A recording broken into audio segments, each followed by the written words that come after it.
They voted me out of my own damn company between the second and third cup of stale conference coffee. No raised voices. No last-minute appeals. Just a scripted, monotone, effective immediately from the board's lawyer and a few averted gazes from the same people who used to pass me a turkey leg every Thanksgiving. My wife, board member spouse, didn't say a word. She just folded her hands neatly on the table, like she was waiting for a massage appointment, not overseeing the public execution of my life's work. They called it strategic misalignment. Said the company needed a younger, digitally native CEO to take us forward. Never mind I'd taken it from my grease-stained garage floor to national distribution with 4 factories and 300 employees. Never mind they built nothing. I watched my brother-in-law, Rick, do his smug little lean back in the chair he'd only ever sat in thanks to me. Cousin Joel even had the audacity to wink when they called the vote unanimous. I nodded politely, thanked everyone for their candor, even shook a few hands on the way out, because that's what you do when the wolves come dressed in country club polos. Security escorted me to the elevator. Clipboard guy wouldn't even look me in the eye. I smiled at him too. A nice big smile. The kind that makes people uncomfortable because they know it means something they don't understand yet. Let me say something clearly here, because I know a few of you reading this are nodding. If 98% of you are listening without subscribing, now's a good time to hit that button. It tells the team that these stories matter. And trust me, they need to hear this one to the end. Back in the parking lot, my ID badge no longer worked. My car still had the visitor's tag from when I'd parked in my own reserved spot. A woman who used to call me sir walked by and didn't even nod. Just like that, I was a ghost in a building I'd personally laid the cornerstone for. 25 years, gone in the length of a PowerPoint. But I didn't rage. Didn't go full scorched earth in the lobby or yank the fire alarm on my way out. I didn't even call my lawyer. Not that day. Instead, I drove home. Past the billboards with our logo, past the industrial park I helped build. No music, no calls, just the quiet hum of a man breathing through something dangerous. When I got home, the garage light was still on. Funny how no one had ever turned it off. That garage, small, damp, filled with my first ugly sketches and busted tools, looked more sacred now than any boardroom ever did. I stood in the doorway for a moment, staring at the folding table where I built the first prototype with my hands bleeding from a slipped torque wrench. That garage still smelled like sweat and WD-40. It smelled like origin. And origin stories don't end with board votes. I opened the old filing cabinet in the corner. Not the obvious one, the other one. The one with the hidden false bottom that even my wife didn't know about. Inside was a flash drive. I plugged it into the old laptop on the workbench. It took a moment to spin up, the fan coughing like a lifelong smoker. And then I opened the folder marked failsafe protocol. 12 subfolders. 8 legal documents. 3 encrypted contracts. 1 video. I pressed play. And there I was, 2 years younger, talking into the camera. If you're watching this, I said, they did it. They finally thought they were clever enough. Good. That means we're ready. Then I smiled. Same one I gave Rick in the boardroom. The kind that says, you may have taken the wheel, but I cut the brakes months ago. The bourbon tasted like dust. I didn't even like bourbon. Just kept the bottle there out of some nostalgic superstition. A gift from a supplier after we hit our first million in sales. He said, save it for when you feel like you've made it. I guess tonight was close enough. Or maybe it was the opposite. The garage hadn't changed. Same more pegboard with screwdrivers crookedly jammed in, like I'd get to reorganizing someday. Same cracked linoleum tiles that curled at the edges like dead leaves. My first blueprint, drawn on a diner napkin during a manic episode of Caffeine and Hope, still framed in a cheap Walmart frame, thumbtacked into drywall. The wall clock still ran 5 minutes fast, just like I liked it. Funny, I always thought if I got pushed out, I'd cry in here. Scream maybe. Punch a beam. But instead, I stood dead silent, staring at all those ghosts like I'd just come home from a war I wasn't even sure I'd won or lost. Then I saw it, taped to the underside of the shelf above my workbench.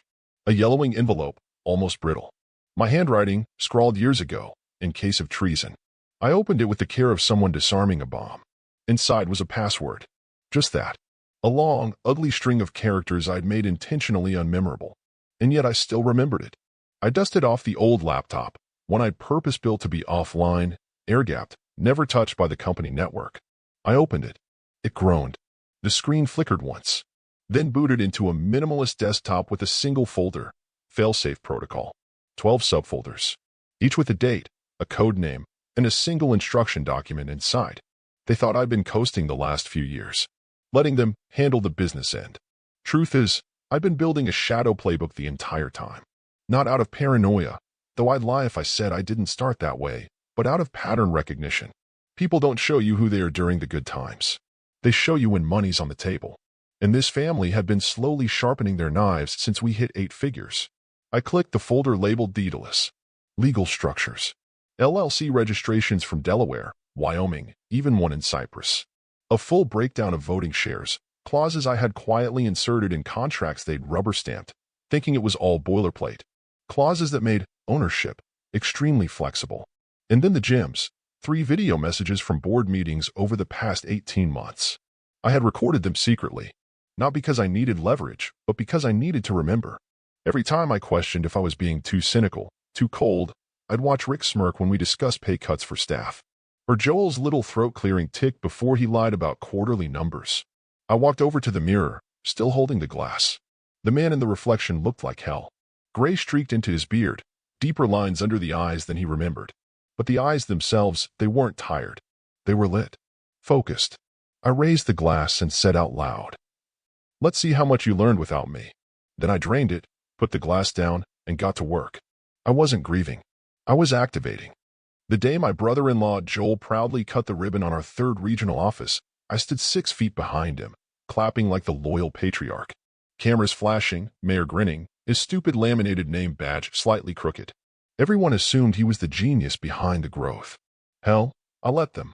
I'd long since learned that in a family business, being invisible is a strength if you're willing to play long.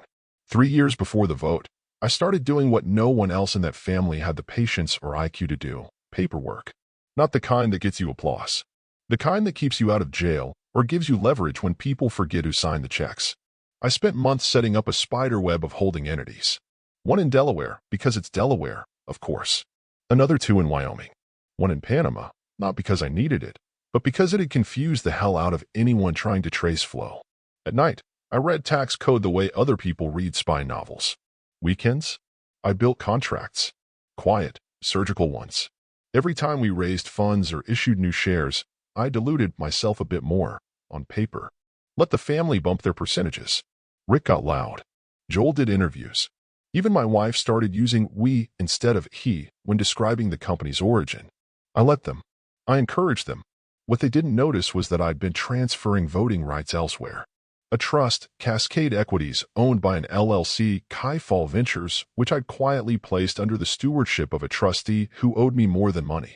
And beneath it all, a clause that let me issue a trigger letter reclaiming operational control if certain conditions were met, say, a forced ousting of the founder, for example. They signed off on all of it. Every quarter, I bring up minor adjustments and shareholder agreements. They'd skim, click, nod. Joel once approved a 42-page restructuring addendum on his iPhone while mid-conference call about golf course landscaping.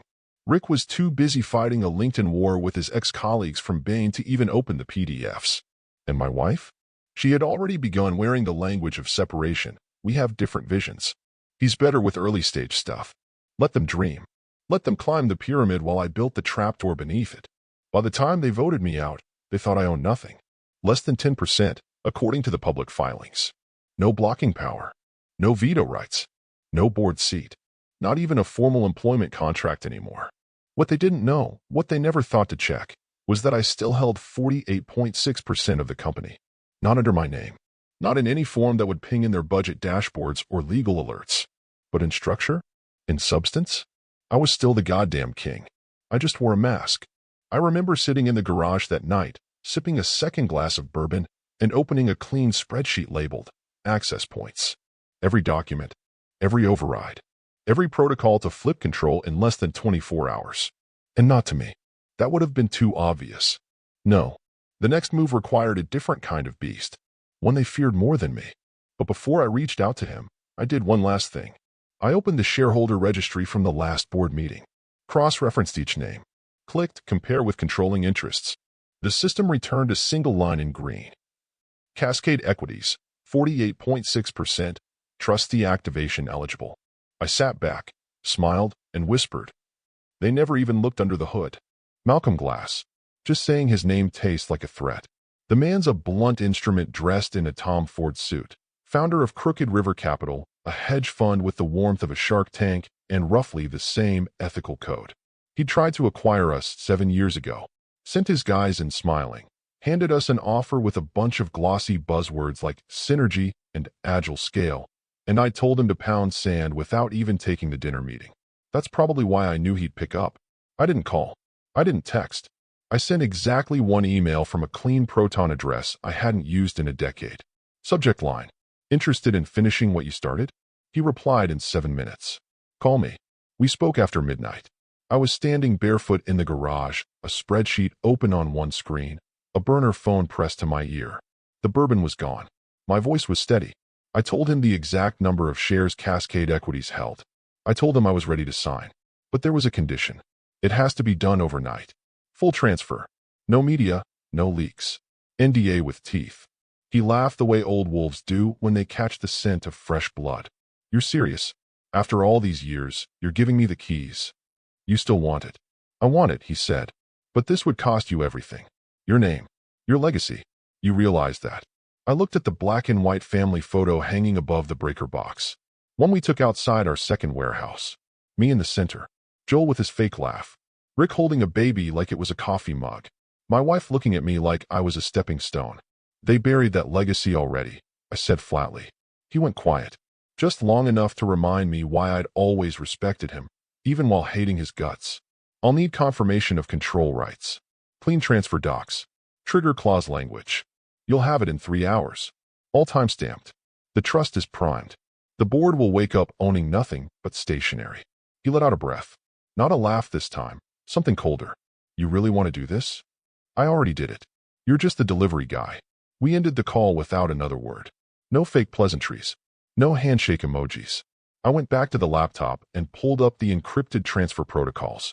It felt surgical, like threading a needle through multiple jurisdictions, blindfolded, with gloves on. I started the data handoff. One shell company pinged another. Verification tokens fired. Crypto signatures verified. And slowly, invisibly, my empire passed from my hands into the clutches of a man who'd once told me, "You're talented, but soft. Family makes you soft." Maybe he was right.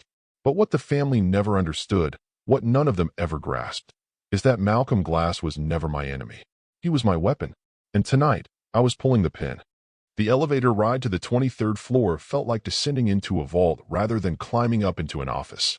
Midnight law firms don't hum with the chaos of daytime litigation. They whisper. The kind of whisper where every syllable could ruin someone's life, and often does. The receptionist was a single guy in his 20s with tired eyes and a badge that simply read Nathan. He barely glanced up as he buzzed me in. Down the hall, one office light glowed amber. Frosted glass, no plaques. Malcolm's guy had rented the place for 6 hours, short-term, off-books, zero digital footprint. No record this meeting ever happened unless you were holding the documents in your hands. And I was. Inside sat 3 men. One lawyer, one notary, one man from Crooked River Capital who introduced himself as Tobias and didn't shake hands. I liked him already. Everything was prearranged. Cascade Equities had issued the transfer directive earlier in the evening. All 48.6% of the firm's shares had been parsed, bundled, and reallocated. The moment I signed the last line of the last document, those shares, my lifeblood, my leverage, my loaded gun, belonged to Crooked River Capital. More specifically, to a holding subsidiary they'd named DRK NXT Holdings. A nice subtle jab at the company's original name, Next Horizon. As I initialed the final page, the notary stamped it with a dull thud that sounded like a coffin lid shutting. Tobias collected the folders, checked each seal, and nodded once. Override codes? He asked. I slid over the USB stick. All embedded. Shareholder control verification, access to the legacy systems, CEO override. System locks at 8:59 a.m. Any attempt to roll back transfers without your key will flag legal escalation. Contingency. If anyone tries to claw this back through Delaware courts, a copy of the family's internal chat logs, including some very creative phrases about minorities, female executives, and certain questionable tax moves, is sitting in escrow with the Intercept. Tobias raised an eyebrow. You really dotted the I's. Wouldn't be here otherwise. We shook hands. Not the friendly kind. The kind you give before a blade goes into someone else's ribs. By 3:20 a.m., I was back in my truck. I sat in the dark garage with the engine off, watching the house stay silent. Upstairs, my wife slept under Egyptian cotton sheets, dreaming whatever people like her dream after destroying the man who made them wealthy. She didn't know yet. None of them did. At 4:45, Malcolm texted a single word. Confirmed. At 5:06, the internal server backup pushed the new board registry live. The timestamp was deliberate, just early enough that by the time their heads hit their desks and their morning coffee settled, they'd be staring at a screen they no longer recognized. At 6:10, I logged into the backdoor admin panel one last time. Not to interfere, just to watch. A ghost in the system. By 7:30, the East Coast offices were beginning to stir. Early emails. Slack messages. A scheduled Motivation Monday post drafted by Joel, full of platitudes about vision and unity. By sunrise, the company no longer belonged to anyone with my last name. It had been fed, whole and trembling, into the hands of a machine built for acquisition, optimization, and, if necessary, destruction. And not a single soul had noticed. Not yet. A silent revolution had taken place while the world slept. The family thought they'd throw me into the cold. What they didn't see was the door they'd left unlocked, and the predator I'd invited in through it. 9:01 a.m. System access down, the CFO texted. She figured it was a routine hiccup. Maybe the cloud sync was lagging. Maybe the IT intern spilled cold brew on a server again. Nothing a polite Slack ping couldn't fix. She hit refresh twice. Blank screen. She frowned, then tried to access payroll. Access denied. 9:03 a.m. Legal called IT. Straight to voicemail. No response on Teams. The guy who usually posted cat gifs every Monday morning hadn't logged in at all. Odd. They tried his personal number. Nothing. HR had marked him as checked in 30 minutes earlier. 9:05 a.m. Rick, newly crowned CEO, brother-in-law, king of buzzwords and bad ties, was already pacing in his office, Bluetooth in ear, barking about getting ahead of the Q3 narrative, when his dashboard booted him out mid-sentence. He blinked. Clicked again. Permission denied. He laughed to himself. Must be a two-factor issue. Then he looked closer. Access privileges removed. Please contact your administrator. Rick wasn't used to that phrase. Your administrator. He was the administrator. Or so he thought. 9:07 a.m. The corporate lawyer, Michelle, a sharp woman with an even sharper bob cut, logged in from her tablet. She bypassed front-end access and hit the shareholder registry back-end directly, an old habit from when she had to manually double-check filings. She froze. Her eyes moved back and forth across the screen, reading the updated ownership structure once, twice, 3 times like it was written in Sanskrit. Cascade Equities, 0%. Rick Meyer, 0%.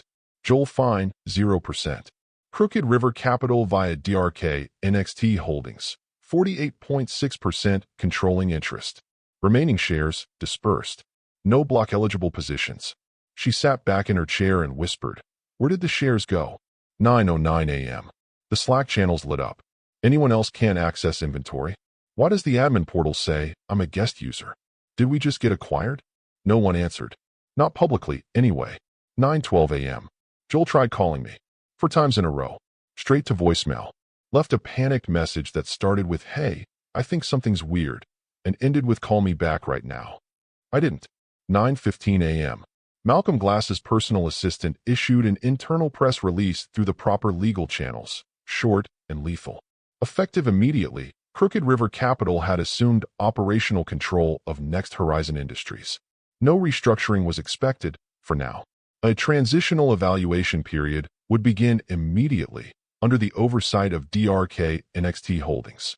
The document was dated, timestamped, backed by contracts they themselves had signed and had never once read.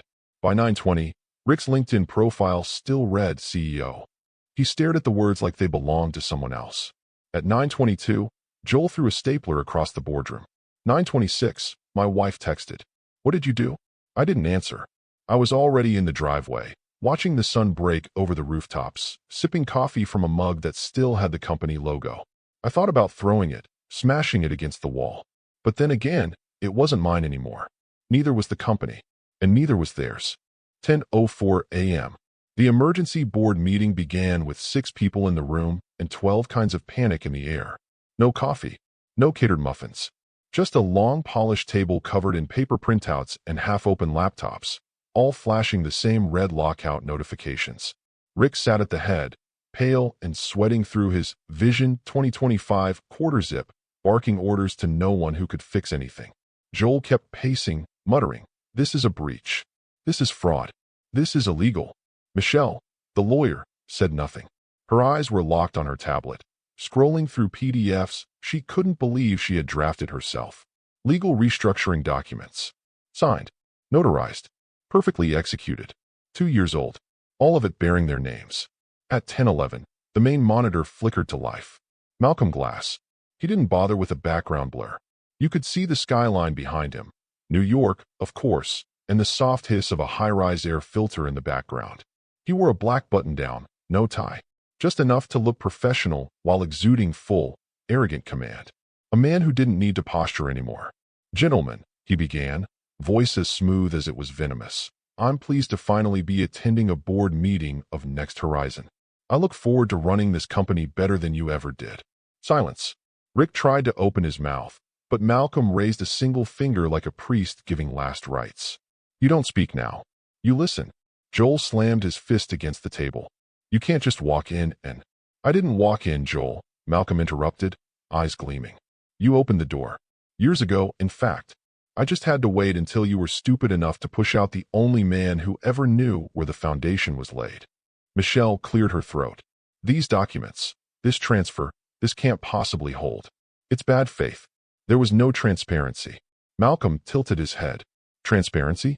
You mean the same way you transparently buried an illegal board vote inside a quarterly alignment session?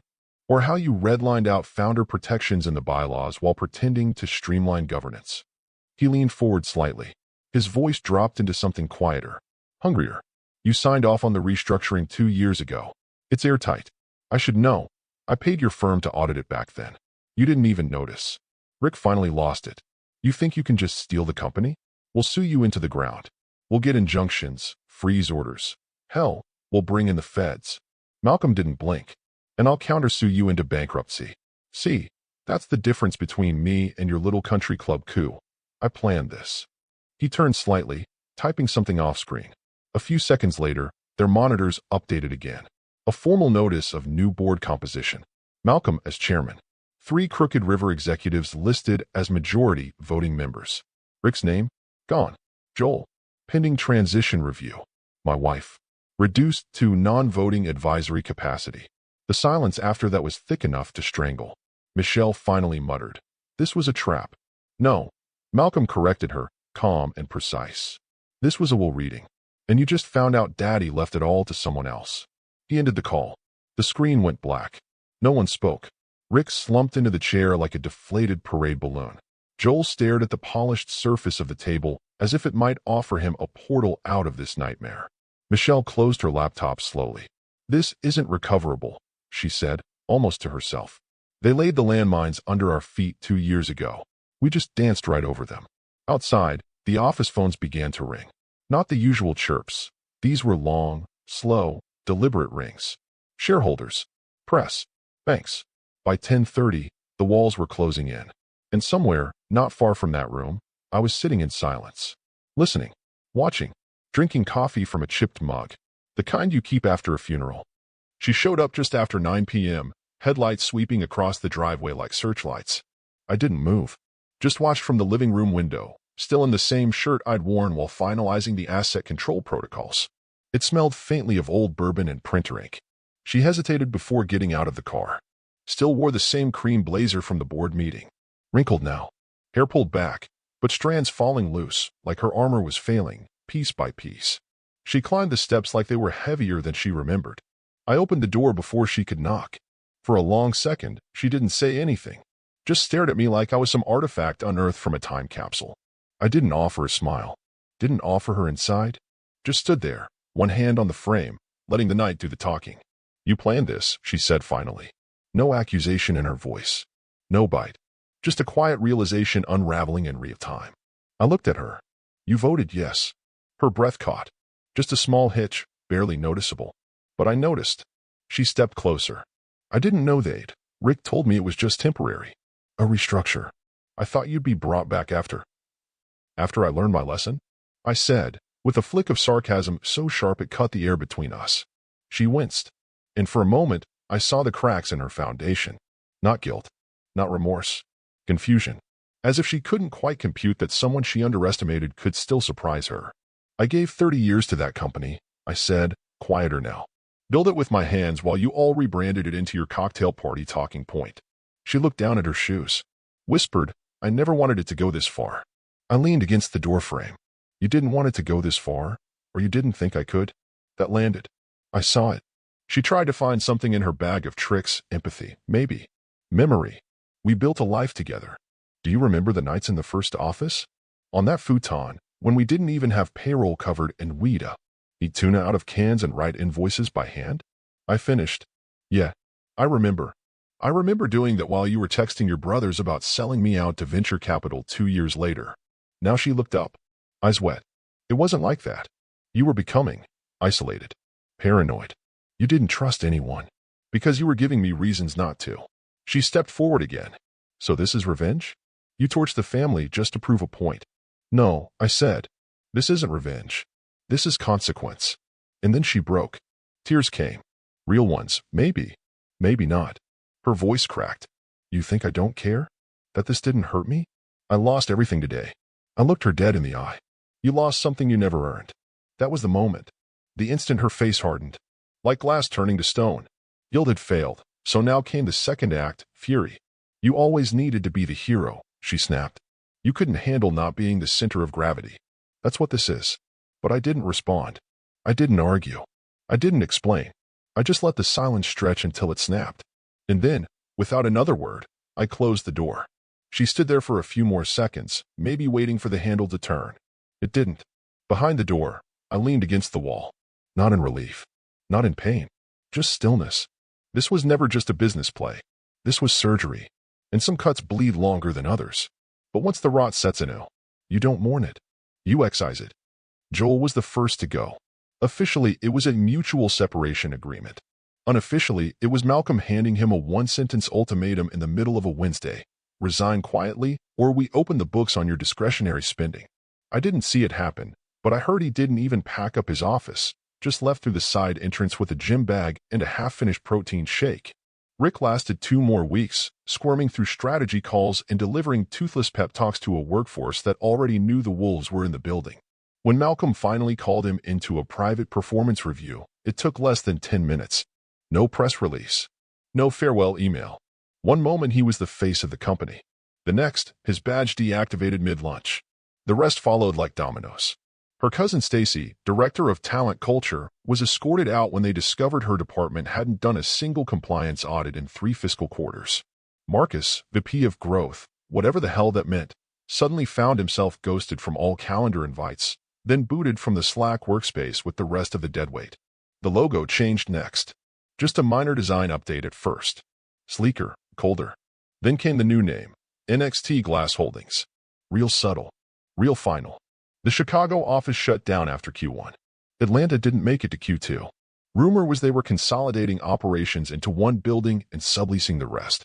The same buildings her family once bragged about scaling into new markets with. Now they were just liabilities with rent overdue. I didn't even have to lift a finger. That was the part that made it all so clean. I'd already passed the torch technically, legally, morally. Malcolm ran the show now. And when you put a hammer in a shark's hand, you don't have to tell him where to swing. I just watched from the outside. Heard whispers. Joel's second mortgage? Foreclosed. Rick's startup venture? Quietly dissolved after 2 angel investors pulled out within days of the acquisition going public. Cousin Stacy? Rebranding herself on LinkedIn as a wellness and leadership consultant. One of those bios that screams desperation wrapped in affirmations.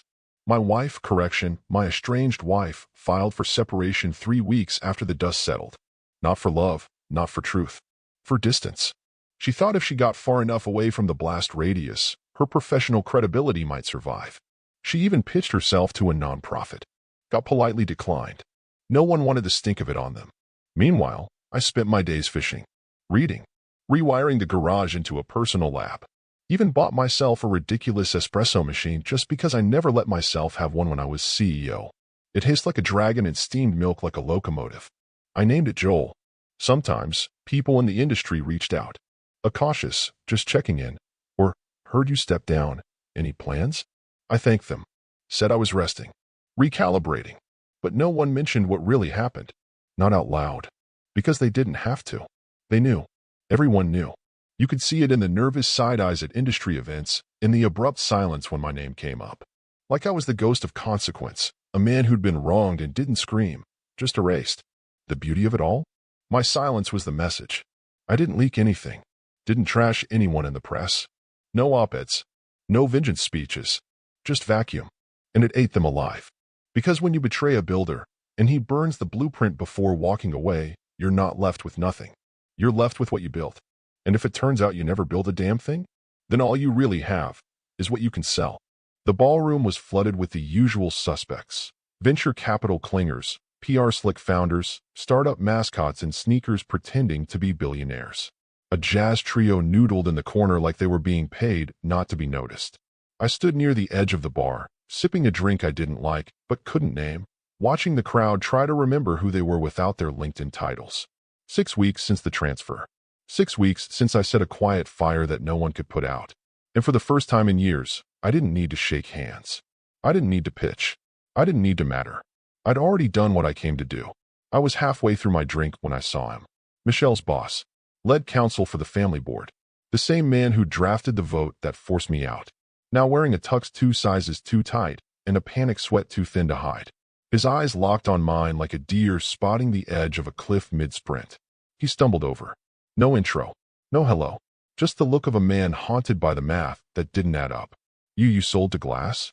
I let the question hang in the air. Then I sipped my drink. One slow, deliberate motion. And I said it, quiet enough for just him to hear. At 9 a.m., I smiled. His face drained like someone had pulled the plug on his circulatory system. Sheet white. Jaw slack. The lights in the ballroom danced behind him while he stood there frozen, like the ghost of a man who realized the grave had been dug years before he ever picked up a shovel. I walked away without waiting for a response. Some revenge is loud. It bellows, it shouts, it demands attention.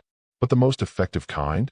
It's silent, strategic, and absolutely irreversible. What I love about this story isn't the revenge itself, it's how it was done. This was a man who didn't beg, didn't lash out, didn't even yell. He just watched, waited, and pulled a single, silent thread that unraveled everyone who underestimated him. There's something deeply satisfying in that kind of restraint, and terrifying, too.